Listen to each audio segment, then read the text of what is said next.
இந்த கதையை கேட்டவுடன் சிவாஜி அவர்களுக்கு ஒரு அதிர்ச்சி.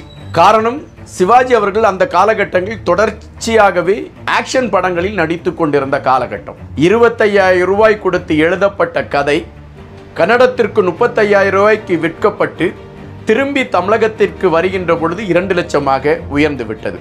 கண்ணதாசன் அவர்கள் தங்களுடைய படத்திற்கு பாடல் எழுத வேண்டும் என்கின்ற எண்ணம் அவர்கள் மனதில். ஆனால் ஏசி திருலோகச்சந்தர் படத்திற்கு பாடல் எழுதுவதில் கண்ணதாசன் அவர்களுக்கு சில பிரச்சனைகள் இருந்தது. கவியரசு கண்ணதாசன் அவர்கள் MS விஸ்வநாதனிடம் இந்த பாடலை மட்டும் நீ உன்னிப்பாக கவனித்துக்கொள் என்று குறிப்பிட்டு விட்டு அந்த பாடல்கள் எல்லாம் கொடுத்து விடுகிறார். அப்பொழுதுதான் MS விஸ்வநாதனுக்கு தெரிந்திருக்கிறது, கவிஞர் இதிலே ஒரு குசும்பை செய்திருக்கிறார் என்று. ஜெயலலிதா அவர்களை குறித்து நாம் பேசுகின்ற பொழுது ஜெயலலிதா அவர்கள் பல படங்களில் நடித்திருக்கின்றார். அந்த படங்களில் எல்லாம் அவர் கவர்ச்சி கலந்த ஒரு நடிகையாகத்தான் காட்டப்பட்டிருக்கின்றார். ஆனால் சிவாஜி அவர்களோடு ஜெயலலிதா நடித்த படங்களில் பார்க்கின்ற பொழுது அதிலே ஜெயலலிதா என்கின்ற அந்த நடிகையிடம் இருந்த நடிப்பு வாங்கப்பட்டிருக்கும். சிவாஜி ரசிகர்களை பொறுத்த மட்டில் சிவாஜி அவர்களை கர்ணன் என்கின்ற தோரணையில் பார்த்து கொண்டு இருக்கக்கூடியவர். காரணம், தமிழக வரலாற்றை நாம் தேடுகின்ற பொழுது சிவாஜி அவர்கள் மற்றவர்களுக்கு கொடுத்து உதவியது போன்று வேறு எந்த நடிகர்களும் கொடுக்கவில்லை என்பதுதான் பதிவு. சிவாஜி கணேசன் அவர்கள் நடித்த 175வது படம், அதற்கு ஒரு வெற்றி விழா நடத்த வேண்டும் என்று திட்டமிடுகிறார்கள். அந்த திட்டத்தின் அடிப்படையில் வெற்றி விழாவிற்கான ஏற்பாடுகள் அரங்கேற்றப்படுகிறது. சிவாஜி அவர்கள் வருகிறார் என்கின்ற பொழுது திரண்ட கூட்டம் இன்று வரை எந்த நடிகர்களுக்கும் மதுரையிலே திரளவில்லை என்பதுதான் பதிவு.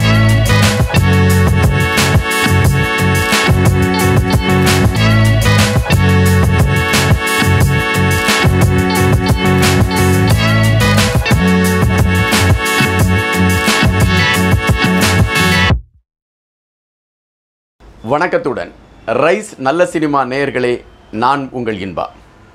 தொடர்ச்சியாக சினிமா சார்ந்த பல செய்திகளை நீங்கள் கேட்டுக்கொண்டிருப்பீர்கள். தமிழ் திரையுலகத்தை பொறுத்த மட்டில் நாம் ஒரு உயர்வான அல்லது இந்த கலைஞனை மிஞ்சிய ஒரு கலைஞன் இல்லை என்கின்ற அடையாளப்படுத்துகின்ற வேளையிலே நாம் பார்க்கக்கூடிய ஒரே நடிகர் திலகம் ஐயா சிவாஜி கணேசன் அவர்கள்தான். எப்பொழுதுமே ஒரு கலைஞனை எடுத்துக்கொண்டால் அந்த கலைஞன் தான் நடிக்கக்கூடிய படங்களில் சில படங்களை அவன் மைல் கற்களாக எடுத்து வைக்க முயற்சிப்பான். ஆனால் சிவாஜி கணேசன் அவர்களுடைய நடிப்பை பொறுத்த மட்டில் அனைத்து படங்களுமே மைல் கற்களாகத்தான் மாறிக்கொண்டிருந்தன. இதில் குறிப்பாக அவர் இந்த 25வது படம், 50வது படம், 75வது படம், 100வது படம் போன்ற இந்த கட்டங்களில் அமையக்கூடிய படங்களில் அவருடைய ஆளுகை மிக ஒரு உயர்ந்ததாக இருக்கும். அப்படி அவருடைய ஆளுகையில் மிக உயர்ந்ததாக இருந்த ஒரு படம்தான் அவன்தான் மனிதன். இந்த படம் 175வது படமாக வெளியான ஒரு படம்.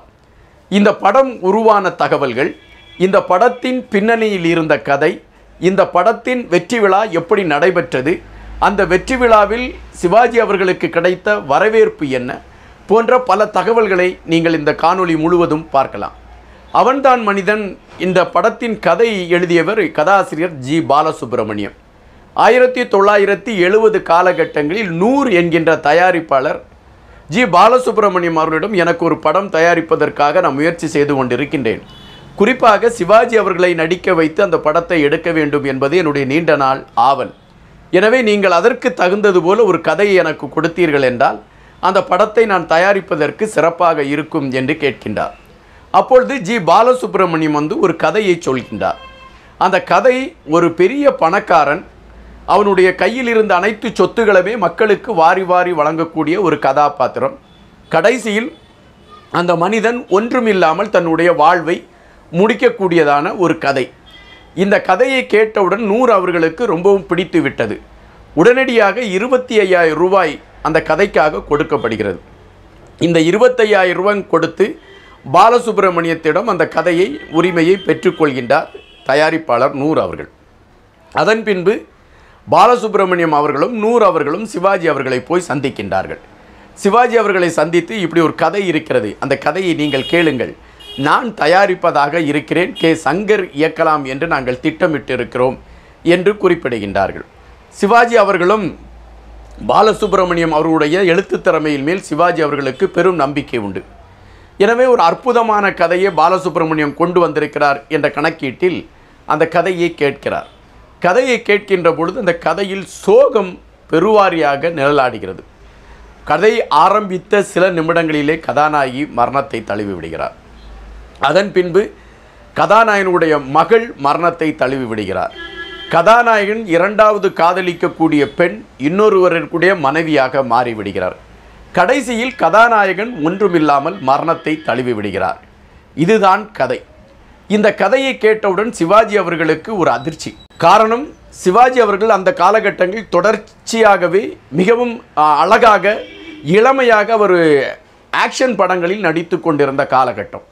எனவே இந்த படம் மிக சோகமாக இருக்கிறதே, அது எப்படி மக்களுக்கு அது கொண்டு போய் சேர்க்க முடியும் என்கின்ற எண்ணம் சிவாஜி அவர்களுக்கு வந்த காரணத்தினால் இந்த கதையில் தான் நடிப்பதற்கு இப்பொழுது இயலாது என்று அவர் மறுப்பு தெரிவித்து விடுகிறார். உடனடியாக நூர் அவர்களுக்கு அது ஒரு மனச்சோர்வை தந்து விடுகிறது. ஜி பாலசுப்ரமணியம் அவர்களிடம் ஒரு நல்ல கதை இருக்கிறது என்பதை கேள்விப்பட்டு கன்னட திரையுலகத்தை சார்ந்த ஒரு தயாரிப்பாளர் அந்த கதையை 35,000 ரூபாய்க்கு வாங்கி விடுகிறார். வாங்கி அதை கன்னட நடிகர் ராஜ்குமார் அவர்களை வைத்து கஸ்தூரி நிவாஸ் என்கின்ற பெயரிலே ஒரு திரைப்படமாக அந்த படத்தை தயாரிக்கிறார். இந்த படம் கன்னட திரையுலகில் வெளியாகிறது. வெளியாகி மாபெரும் வெற்றியை குவிக்கிறது. படத்தில் பெரும் சோகம் இருந்தால் கூட மக்கள் அந்த படத்தை ரொம்ப விரும்பி ரசிக்கக்கூடிய ஒரு களம் அமைந்திருந்தது. இந்த படத்தின் வெற்றி தென்னக இந்தியாவின் பல நடிகர்களை உற்று பார்க்க வைக்கிறது. அப்படித்தான் சிவாஜி அவர்களுடைய காதுக்கும் இந்த விடயம் கொண்டு சேர்க்கப்படுகிறது. உடனடியாக அவர் அந்த படத்தை பார்க்க வேண்டும் என்று கேட்கிறார். அதன் அடிப்படையில் அந்த படம் திரையிட்டு காட்டப்படுகிறது. திரையிட்டு காட்டப்படுகின்ற பொழுது சிவாஜி அவர்கள் மனதிலே நல்ல ஒரு படத்தை தவற விட்டு விட்டோமோ என்கின்ற எண்ணம் வருகிறது. உடனடியாக சிவாஜி அவர்கள் குறிப்பிடுகின்றார், இந்த படத்தை நாம் தயாரிக்கலாமே என்கின்ற எண்ணத்தை அவர் குறிப்பிடுகின்றார். பஞ்சு அருளாச்சலம் அவர்களுடைய உறவினர்கள் அந்த படத்தை எடுப்பதற்கான முயற்சிகளை எடுக்கிறார்கள். எனவே அந்த கதையை அவர்கள் கன்னடத்திலிருந்து திரும்பி வாங்க வேண்டிய ஒரு சூழல். எனவே 2 லட்சம் ரூபாய் கொடுத்து அந்த படத்தின் உரிமையை கன்னடத்திலிருந்து வாங்குகிறார்கள். 25,000 ரூபாய் கொடுத்து எழுதப்பட்ட கதை கன்னடத்திற்கு 35,000 ரூபாய்க்கு விற்கப்பட்டு திரும்பி தமிழகத்திற்கு வருகின்ற பொழுது 2 லட்சமாக உயர்ந்து விட்டது. இந்த படத்தை யார் இயக்குவது என்கின்ற கேள்வி வருகின்ற பொழுது சிவாஜி அவர்களுக்கு பல வெற்றி படங்களை இயக்கியவர் ஏசி திருலோகச்சந்தர். எனவே ஏசி திருலோகச்சந்தரை வைத்து இந்த படத்தை இயக்கலாம் என்று முடிவெடுக்கப்படுகிறது. இங்கு ஒரு சிக்கல் எழும்புகிறது. பஞ்சு அருணாச்சலம் அவர்களின் உறவினர்கள் கண்ணதாசன் அவர்கள் தங்களுடைய படத்திற்கு பாடல் எழுத வேண்டும் என்கின்ற எண்ணம் அவர்கள் மனதில். ஆனால் ஏசி திருலோகச்சந்தர் படத்திற்கு பாடல் எழுதுவதில் கண்ணதாசன் அவர்களுக்கு சில பிரச்சனைகள் இருந்தது. ஏசி திருலோகச்சந்தர் சற்று அதிகம் படித்த ஒரு இயக்குனர் அல்லது ஒரு பட்டதாரியான இயக்குனர் என்ற பெயர் அவருக்கு உண்டு. அவர் எப்பொழுதுமே கையில் ஒரு புத்தகத்தை, அது ஓய்வு கிடைக்கக்கூடிய நேரத்திலே கையில் ஒரு புத்தகத்தை வைத்து படித்து கொண்டு இருப்பாராம். இப்படித்தான் பாடல் பதிவுகள் நடைபெறுகின்ற நேரத்தில் அவர் கையிலே புத்தகத்தை வைத்துவிட்டு ஒரு நாற்காலியில் ஒரு ஓரமாக உட்கார்ந்து விடுவாராம். எம்.எஸ். விஸ்வநாதன் அவர்கள் இசையமைக்க, கண்ணதாசன் அவர்கள் அதற்கான வரிகளை கோர்த்து கொடுக்க, அந்த பாடல்கள் உருவாகி கடைசி நிமிடத்தில் ஏசி திருலோகச்சந்தர் இந்த பாடல் எனக்கு பிடிக்கவில்லை என்று கூறிவிடுவாராம். ஏன்னா அப்பொழுதுதான் அவர் அந்த புத்தகத்தை மூடியிருப்பாராம். இதனால் கண்ணதாசன் அவர்களுக்கும் ஏசி திருலோகச்சந்தர் அவர்களுக்கும் அடிக்கடி மன வருத்தங்களும் மன மோதல்களும் ஏற்பட்டிருக்கிறது. இதன் அடிப்படையில் ஏசி திருலோகச்சந்தர் தயாரிக்கக்கூடிய படங்களில் நான் பாடல் எழுதப்போவதில்லை என்கின்ற ஒரு எண்ணத்தை கண்ணதாசன் அவர்கள் கையில் எடுத்துக்கொண்டார். அதுபோல தான் தயாரிக்க இருக்கக்கூடிய படத்தில் கண்ணதாசன் அவர்களை பாடல் எழுத வைப்பதில்லை என்று ஏசி திருலோகச்சந்தரும் ஒரு உடன்படிக்கையை கையில் எடுத்துக்கொண்டார். ஆனால் இங்கு அந்த படத்தை தயாரிக்கக்கூடிய பஞ்சு அருணாச்சலம் உறவினர்கள் கண்ணதாசன் பாடல் எழுத வேண்டும் என்பதில் உறுதியாக இருக்கிறார்கள். எனவே ஏசி திருலோகச்சந்தர் படமாக இருந்தாலும் இந்த படத்தின் மொத்த பாடல்களையும் கண்ணதாசன் தான் எழுத வேண்டும் என்பது ஒரு நிர்பந்தமாக மாறிவிடுகிறது. சிங்கப்பூரில் அந்த படத்திற்கான படப்பிடிப்பு மே மாதம் தொடங்குவதாக திட்டமிடப்படுகிறது. ஆனால் கண்ணதாசன் அவர்கள் பாடல்கள் எழுதாமலே அவர் இருந்து கொண்டிருக்கிறார் என்கின்ற ஒரு நிலை வருகிறது. எனவே எம்.எஸ். விஸ்வநாதன் அவர்களிடம் அந்த தயாரிப்பாளர் போய் கேட்கின்றார், பாடல்கள் தயாராகிவிட்டதா என்று. கவிஞர் வரி கொடுத்து விட்டால் பாடல்களை நான் முடிவு செய்து விடுவேன் என்கின்றார் எம்.எஸ். விஸ்வநாதன். தயாரிப்பாளர் கண்ணதாசன் அவர்களை போய் சந்திக்கின்றார். நாங்கள் மே மாதம் சிங்கப்பூரில் இந்த படத்திற்கான படப்பிடிப்பை வைத்திருக்கிறோம், நீங்கள் பாடல்களை விரைவாக எழுதி கொடுத்து விட்டால் நாங்கள் படப்பிடிப்புக்கு செல்வதற்கு தயாராக இருக்கும் என்று கூறுகிறார். உடனடியாக ஒரு 2 நாட்கள் கழிய விட்டு MS விஸ்வநாதன் அவர்களுக்கு அனைத்து பாடல்களும் கவியரசு கண்ணதாசன் அவர்களால் எழுதப்பட்டு கொடுக்கப்படுகின்றது.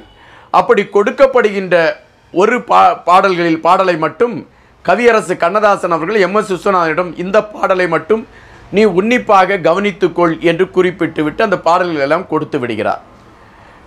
MS விஸ்வநாதன் அவர்கள் படத்திற்கான அந்த பாடல்களுக்கு இசையமைக்கிறார்.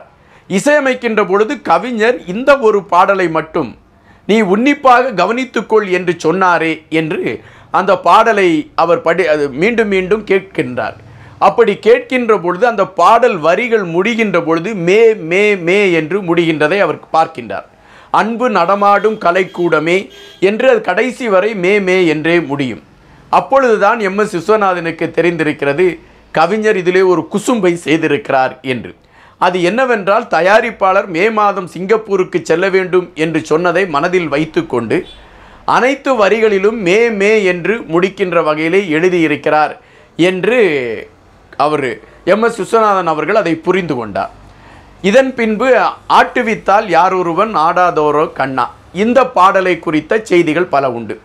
இந்த பாடல் கண்ணதாசன் அவர்கள் ஒரு பெரிய பாடலாகவே எழுதிவிட்டார். காரணம், எப்பொழுதுமே சோகம் சார்ந்த பாடல்களை படைப்பதில் கண்ணதாசனுக்கு நிகர் யார் என்று கேட்டால் அது கண்ணதாசன் மட்டும்தான் எழுத முடியும். அனைத்து பாடல்களுக்குமே தலைவன் அவர்தான். ஆனால் சோக பாடல்கள் எழுதுகின்ற பொழுது கண்ணதாசன் எப்பொழுதுமே உச்சத்தை தொட்டு விடுவார். இது நாம் பல காலகட்டங்களில் அறியக்கூடிய ஒரு விடயம். பாகப்பிரிவினை என்கின்ற படத்தை குறித்து நீங்கள் அனைவருமே கேள்விப்பட்டிருப்பீர்கள். இந்த படம் தயாரிப்பில் இருக்கக்கூடிய காலகட்டத்தில் கண்ணதாசன் அவர்களும் சிவாஜி அவர்களும் பேசாத ஒரு சூழல். அது ஒரு அரசியல் கலந்த கதை. இருவருமே பேசாத சூழல். ஆனால் பாகப்பிரிவினை படத்திலே ஒரு தாலாட்டு பாட்டு வைக்க வேண்டிய ஒரு கட்டம். இந்த தாலாட்டு பாடலை எழுதுவதற்கு பட்டுக்கோட்டை கல்யாணசுந்தரம் அவர்களிடம் சொல்கின்றார்கள். பட்டுக்கோட்டை கல்யாணசுந்தரம் அந்த பாடலை எழுதுகின்றார். எழுதி அந்த பாடல் சிவாஜி அவர்களிடம் கொண்டு போய் சேர்க்கப்படுகிறது. சிவாஜி அவர்களுக்கு அந்த பாடலில் ஒரு ஈர்ப்பு ஏற்படவில்லை. காரணம், இந்த தாலாட்டு பாடல் எப்படி அமைய வேண்டும் என்கின்ற ஒரு எண்ணம் சிவாஜி அவர்களுடைய மனதில் இருந்த காரணத்தினால் அவருக்கு அது ஒரு ஈர்ப்பாக இல்லை. எனவே பீம்சிங் அவர்களுக்கும் இந்த விடயத்தில் இந்த பாடலில் ஒரு ஈர்ப்பு இல்லாத ஒரு சூழல் தான். எனவே பீம்சிங் அவர்கள் சிவாஜி அவர்களிடம் கேட்கின்றார், நான் கவியரசிடம் இந்த பாடலை கேட்டு வாங்கவா என்று. அப்பொழுது சிவாஜி அவர்கள் சொன்னாராம், நானும் அதைத்தான் சொல்ல வேண்டும் என்று நினைத்து கொண்டிருந்தேன். இதே நேரத்தில் பட்டுக்கோட்டை கல்யாணசுந்தரம் அவர்கள் கூட நீங்கள் இதற்கு கண்ணதாசனை வைத்து பாடல் எழுதினால் சிறப்பாக இருக்கும் என்று குறிப்பிட்டாராம். எனவே கண்ணதாசன் அவர்களிடம் இந்த பாடலை எழுதுவதற்கான ஒரு களத்தை சொல்லி குறிப்பிட்டிருக்கின்றார்கள். அப்பொழுது கண்ணதாசன் அவர்கள் அந்த பாடலை எழுதி முடித்து கொடுத்து விட்டிருக்கின்றார். அந்த பாடல் ஒளிப்பதிவு அதாவது அந்த பாடல் இசைக்கப்படுகின்றது. இசைக்கப்பட்டு அந்த பாடல் ஒளிநடாவாக்கப்பட்டு சிவாஜி அவர்களுக்கு அந்த பாடல் போட்டு காட்டப்படுகிறது. சிவாஜி அவர்கள் அந்த பாடலை கேட்கின்றார். ஏன் பிறந்தாய் மகனே ஏன் பிறந்தாயோ, இல்லையொரு பிள்ளை என்றிருக்க இங்கு ஏன் பிறந்தாயோ என்கின்ற அந்த பாடல். இந்த பாடலை கேட்டவுடன் சிவாஜி அவர்கள் வியந்து போய்விட்டாராம். இதுதான் கண்ணதாசனுடைய தனி பாணி என்று அவர் குறிப்பிட்டாராம். எந்த பாடலிலும் கண்ணதாசன் தனக்கென ஒரு முத்திரையை பதித்து கொண்டே இருந்தார். அப்படித்தான் இந்த ஆட்டுவித்தால் யார் ஒருவன் பாடலிலும் அவருடைய முத்திரை இருந்தது. அந்த முத்திரையில் அந்த பாடல் மிக நீளமாக இருந்தது. ஆனால் படத்தில் அவ்வளவு நீளமான பாடலை நாம் வைக்க முடியுமா என்கின்ற கேள்வி எழும்புகிறது. எனவே MS விஸ்வநாதன் அதில் தன்னால் எவ்வளவு சுருக்க முடியுமோ அதை சுருக்கி அந்த படத்திற்கு தேவையான வரிகளை எடுத்து வைத்து விட்டார். ஆனால் அந்த படத்தில் சேர்க்கப்படாத வரிகள் இன்னும் வலிமையாக இருந்தது என்பதுதான் இன்று வரை பலரும் பேசக்கூடிய ஒரு செய்தி. அதன் பின்பு அந்த வரிகள் வேறொரு படத்தில் வைக்கப்பட்டதாக சொல்கின்றார்கள். இப்படி அந்த படத்தினுடைய பாடல்களுக்கும் ஒரு வரலாறு அமைந்த ஒரு பாடல்களாக அமைந்து விட்டன. அந்த படத்தில் சிவாஜி அவர்களோடு ஜெயலலிதா, மஞ்சுளா, முத்துராமன் போன்ற ஆளுமைகள் நடித்தார்கள். ஜெயலலிதா அவர்களை குறித்து நாம் பேசுகின்ற பொழுது ஜெயலலிதா அவர்கள் பல படங்களில் நடித்திருக்கின்றார். அந்த படங்களில் எல்லாம் அவர் கவர்ச்சி கலந்த ஒரு நடிகையாகத்தான் காட்டப்பட்டிருக்கின்றார். அவருடைய பெரும்பாலான படங்களில் அவருக்கென்று ஒரு கவர்ச்சி நடனம் இருக்கும். அவரை சார்ந்து ஒரு நாகரீக பெண்ணாக அவர் அடையாளப்படுத்தப்படுவார். சற்று குறும்பு பெண்ணாக அடையாளப்படுத்தப்படுவார். இது வாடிக்கையாக ஜெயலலிதா அவர்களை காட்டக்கூடிய ஒரு களம். ஆனால் சிவாஜி அவர்களோடு ஜெயலலிதா நடித்த படங்களில் பார்க்கின்ற பொழுது அதிலே ஜெயலலிதா என்கின்ற அந்த நடிகையிடம் இருந்த நடிப்பு வாங்கப்பட்டிருக்கும். அப்படித்தான் எங்கிருந்தோ வந்தால் ஏறக்குறைய அதே வரிசையில்தான் இந்த அவன்தான் மனிதன் படமும் அமைந்தது. சிவாஜி அவர்களும் ஜெயலலிதா அவர்களும் ஒரு வீட்டிலே இருக்கக்கூடிய ஒரு சூழல். அந்த வீட்டிலே ஒரு பெரிய அரண்மனையான வீடு. அந்த வீட்டில் இருக்கக்கூடிய அந்த சிவாஜி கணேசன் அவர் ஒரு ஜமீன்தாருடைய பரம்பரையை சார்ந்தவர். அந்த வீட்டை மட்டுமே நம்பி அவருடைய பயணம் இருக்கிறது. ஆனால் வருகின்றவர்களுக்கெல்லாம் இல்லை இல்லை என்று வாரி வழங்கி கொண்டே இருப்பார். ஒரு கட்டத்திற்கு மேல் அவரிடம் கொடுப்பதற்கு எதுவும் இருக்காது. தான் மனசார காதலித்த, அதாவது இரண்டாவது காதலித்த அந்த பெண் கூட வேறொருவரை மணமுடிக்க சென்று விடுவார். இவருடைய காதல் ஒருதலை காதலாக மாறிவிடும். அதற்கு முன்பு தான் காதலித்து மணமுடித்த தன்னுடைய மனைவியை அவர் ஒரு விபத்தில் ஒரு குழந்தை பிறப்பில் இறந்து விடுகிறார். பிறந்த குழந்தை சில வருடங்கள் வளர்ந்து அதுவும் இறந்து விடுகிறது. எனவே ஒட்டுமொத்தமான ஒரு சோக இயலை தன் வாழ்க்கைக்குள் கொண்டு பயணிக்கக்கூடிய கதாபாத்திரமாக சிவாஜி அவர்கள் நடித்திருப்பார்கள். ஆனால் சிவாஜி ரசிகர்களை பொறுத்த மட்டில் சிவாஜி அவர்களை கர்ணன் என்கின்ற தோரணையில் பார்த்து கொண்டு இருக்கக்கூடியவர். காரணம், தமிழக வரலாற்றை நாம் தேடுகின்ற பொழுது சிவாஜி அவர்கள் மற்றவர்களுக்கு கொடுத்து உதவியது போன்று வேறு எந்த நடிகர்களும் கொடுக்கவில்லை என்பதுதான் பதிவு. எனவே தங்களுடைய தலைவன் இல்லை என்று சொல்லாத ஒரு மாபெரும் கர்ணன் என்கின்ற எண்ணத்தில் இருந்த சிவாஜி ரசிகர்களுக்கு இந்த படம் ஒரு மாபெரும் ஒரு வரப்பிரசாதமாக அமைகின்றது. படம் வெளியாகி அனைத்து இடங்களிலும் படம் சக்கை போடுகின்றன. படத்தின் பாடல்கள் இன்று வரை வரலாறு கடந்து பேசப்படுகின்ற ஒரு பாடலாக அமைந்திருக்கின்றது. இன்று கூட இளம் வட்டங்கள் தங்களுடைய துயரங்களை, அதாவது நண்பர்கள் தங்களுக்கு துரோகம் செய்துவிட்டால் அந்த நண்பர்களுடைய அந்த துரோகத்தை மையப்படுத்தி அவர்கள் வைக்கக்கூடிய பதிவுகளாக இன்றைய முகநூல் பகுதி அல்ல மற்ற சமூக வலைதளங்களில் அவர்கள் வைக்கக்கூடிய பதிவாக இருக்கக்கூடியது இந்த ஆட்டுவித்தால் யாரொருவன் பாடலில் வருகின்ற பகைவர்களை நானும் வெல்வேன், ஆனால் நண்பனிடம் தோற்றுவிட்டேன் பாசத்தாலே என்கின்ற அந்த வரிகளை நாம் இன்று வரை பார்க்கக்கூடிய ஒரு சூழலை நாம் பார்க்கலாம். அதுபோல் அந்த படத்தில் சொல்லப்படுகின்ற வசனம், நான் என்னுடைய நண்பர்கள் அனைவரும், என்னை சுற்றி இருக்கக்கூடிய நண்பர்கள் அனைவருமே நன்றாக இருக்க வேண்டும் என்று நினைக்கிறேன் என்று சொல்லக்கூடிய அந்த வசனமும் இன்று வரை பேசுபடு பொருளாகவே மாறிக்கொண்டு இருக்கின்றன. அவன்தான் மனிதன் வெற்றி பெற்ற பின்பு அவன்தான் மனிதனுக்கு ஒரு பெரிய வெற்றி விழா நடத்த வேண்டும் என்கின்ற ஒரு நிலைப்பாடு உருவாக்கப்படுகிறது. காரணம், சிவாஜி ரசிகர்களுக்கு 175வது படம், சிவாஜி கணேசன் அவர்கள் நடித்த 175வது படம். அதற்கு ஒரு வெற்றி விழா நடத்த வேண்டும் என்று திட்டமிடுகிறார்கள். அந்த திட்டத்தின் அடிப்படையில் வெற்றி விழாவிற்கான ஏற்பாடுகள் அரங்கேற்றப்படுகிறது. அந்த வெற்றி விழா மதுரையிலே அந்த வெற்றி விழாவிற்கான களம் உருவாக்கப்படுகிறது. அந்த மதுரையிலே சிவாஜி அவர்களுடைய அந்த திரைப்படத்திற்கு வெற்றி விழா என்கின்ற பொழுது அந்த திரண்ட கூட்டம் பெரும் கூட்டமாக இருக்கின்றது. அதற்கு காரணம் என்னவென்றால், சிவாஜி மன்ற மாநாடு 4 மாநாடு நடந்திருக்கின்றது. இந்த 4 மாநாடுமே திருச்சி, கோவை, சேலம், சென்னை இந்த 4 இடங்களிலும் நடந்திருக்கிறது. மதுரையில் இந்த மாநாடு நடைபெறவில்லை. எனவே சிவாஜி ரசிகர்கள் அப்பொழுது சிவாஜி மன்ற தலைவராக இருந்த சின்ன அண்ணாமலையிடம் போய் சண்டை போடுகிறார்கள்.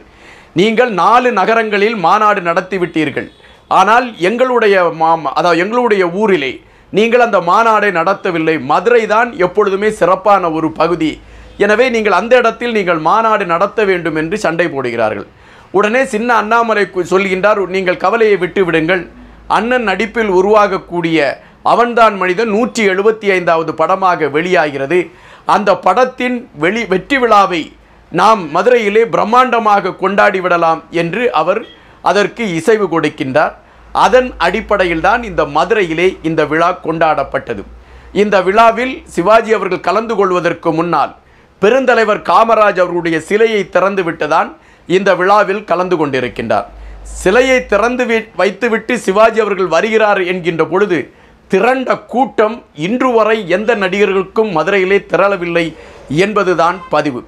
அன்று பிரபலமாக இருக்கக்கூடிய இந்தி நடிகர் சத்ருகன் சிங்கா அவர்கள் சிவாஜியோடு மேடையில் இருந்து அந்த விழாவை பார்த்து ரசித்து அவர் பத்திரிகையாளரிடம் பேட்டி கொடுக்கின்ற பொழுது, இப்படி ஒரு நடிகரை நான் வாழ்க்கையில் பார்க்கவில்லை, இது அவருடைய ரசிகர்களா உறவுகளா என்றே எனக்கு தெரியவில்லை என்று குறிப்பிட்டாராம்.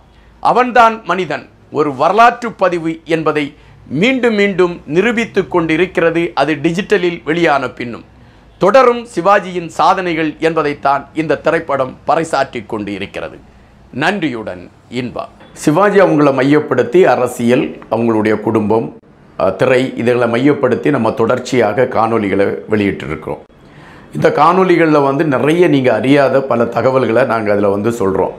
இந்த தகவல் எல்லாமே நான் தொகுத்து வழங்கிய கலைமகள் கைப்பொருள் சிவாஜி ஆளுமை அப்படிங்கிற நூலில் இவை எல்லாமே இடம்பெற்றிருக்கு. இந்த நூல் உங்களுக்கு தேவைன்னா எங்களுடைய மின்னஞ்சலையே நாங்கள் இதில் கொடுக்குறோம். அந்த மின்னஞ்சலில் நீங்கள் அனுப்புனீங்கன்னா உங்களுக்கு நாங்கள் நூலை அனுப்பி விடுறோம். நல்ல சினிமா நேயர்களுக்கு வணக்கம். நீங்க எங்களுக்கு தொடர்ந்து கொடுத்துட்டு வர ஆதரவுக்கு நெஞ்சார்ந்த நன்றிகளை தெரிவித்துக் கொள்கிறோம். ஒரு சின்ன வேண்டுகோள், நல்ல சினிமா சேனலை இதுவரைக்கும் சப்ஸ்கிரைப் பண்ணாதவங்க கீழே இருக்கிற சப்ஸ்கிரைப் பட்டனை பிரஸ் பண்ணி உடனே சப்ஸ்கிரைப் பண்ணிடுங்க. அதோட அந்த பெல் ஐக்கனையும் கிளிக் பண்ணிடுங்க. நாங்க வெளியிடுற வீடியோஸ் எல்லாம் உடனுக்குடன் உங்களுக்கு தெரிய வர அது ஹெல்ப்ஃபுல்லா இருக்கும். நன்றி.